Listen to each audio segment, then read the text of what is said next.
Social మీడియాలో political trend నడుస్తోంది. నకిలీ పోస్టులు, అనుచిత వ్యాఖ్యలు, డీప్ ఫేక్, మార్ఫింగ్, ఎడిటింగ్ ఫోటోలు, వీడియోలు రాజకీయ వివాదాలకు కేంద్రంగా మారిపోతున్నాయి. ఇదే సమయంలో ఎవరు పడితే వారిపై ఇష్టారీతిన అసభ్యకర, అవమానకర పోస్టులు చేస్తుండడం పెను దుమారం రేపుతోంది. అధికార, ప్రతిపక్షమనే కాదు, అన్ని పార్టీలకు చెందిన నేతలపై సోషల్ మీడియాలో ఇలాంటి పోస్టులు వెల్లువెత్తుతున్నాయి.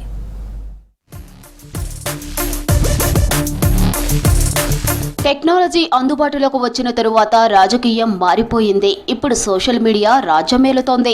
రోజు రోజుకు పెరిగిపోతున్న విపరీత పోకడలు ఆందోళనకు గురి చేస్తున్నాయి. కేసులు, కోర్టు తీర్పులపైన ఇష్టానుసారం సోషల్ మీడియాలో విమర్శలు చేస్తున్నారు. ఒకప్పుడు ఎన్నికల టైంలో బహిరంగ సభలు, ర్యాలీలు, ఇంటింటి ప్రచారంతో పాటు ప్రచార రథాలు, ఫ్లెక్సీలు, పాంప్లెట్స్, పోస్టర్ల వంటి వాటిని ఉపయోగించేవారు. అభ్యర్థులు వాడవాడకు తిరిగి ప్రజలను కలిసి తాము చేసిన అభివృద్ధి, చేయబోయే పనులను వివరించారు. కానీ ప్రస్తుతం ట్రెండ్ మారింది. జెట్ స్పీడ్ తో సమాచారాన్ని పబ్లిక్ చేర్చేందుకు సోషల్ మీడియాను ప్రచార సాధనంగా మలుచుకుంటున్నారు పొలిటికల్ లీడర్లు. రాజకీయ పార్టీల ఎన్నికల ప్రచారం కొత్త పుంతలు తొక్కుతోంది. డిజిటల్ యుగంలో సామాజిక మాధ్యమాలను ఉపయోగించుకొని అన్ని పార్టీలు తమ ప్రచారాన్ని హోరెత్తిస్తున్నాయి. రాష్ట్రంలో చేసిన అభివృద్ధిని అధికార పార్టీ ప్రజలకు వివరిస్తుంటే ప్రభుత్వ వైఫల్యాలను ఎండగడుతూ ప్రతిపక్షాలు విమర్శలు చేస్తున్నాయి. పార్టీల నేతల విమర్శలతో పొలిటికల్ హీట్ పెరిగింది. సోషల్ మీడియా ప్లాట్ఫామ్స్ ఇప్పుడు అసత్యాలు, హేట్ స్పీచ్, వ్యక్తిగత దాడులకు ఇవే వేదికలుగా మారాయి. రాజకీయ నాయకులే కాకుండా వారి కుటుంబాలు, మహిళలు ప్రభుత్వ విధానాలపై అసత్య ప్రచారాలు చేయటం పెరిగింది. సోషల్ మీడియాలో అసత్య ప్రచారం, వ్యక్తిగత విమర్శలు, మహిళలపై అపవాదాలు పెరిగిపోవడంతో చర్యలకు రెడీ అయింది పోలీస్ శాఖ. ఎన్నికలతో సోషల్ మీడియాకు డిమాండ్ పెరిగింది. ఫాలోవర్లు ఎక్కువగా ఉన్నవారికి గాలమేస్తూ ప్రచారానికి వాడుకుంటున్నాయి పార్టీలు.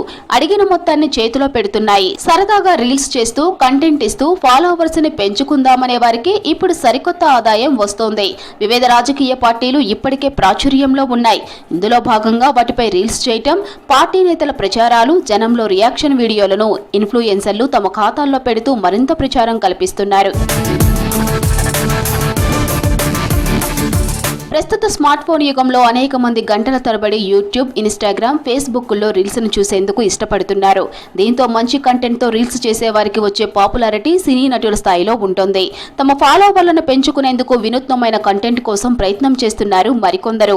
ఇలా మిలియన్ల మందిని ఆకర్షిస్తున్నారు.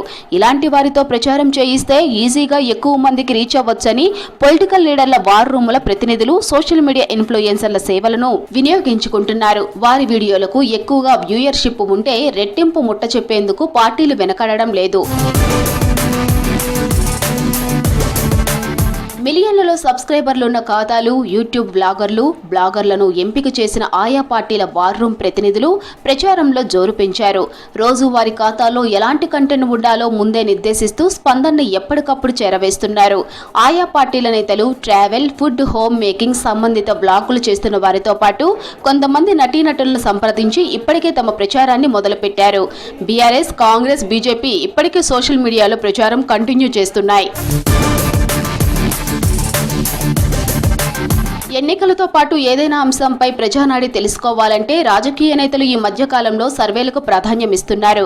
అయితే రాజకీయ పార్టీలకు సర్వేలను అమ్ముకోవడం కామన్ అయిపోతోంది. ఈ సర్వేయర్లకు నిజంగా సర్వే ఎలా చేయాలో కూడా తెలియదనే వాదనలు ఉన్నాయి.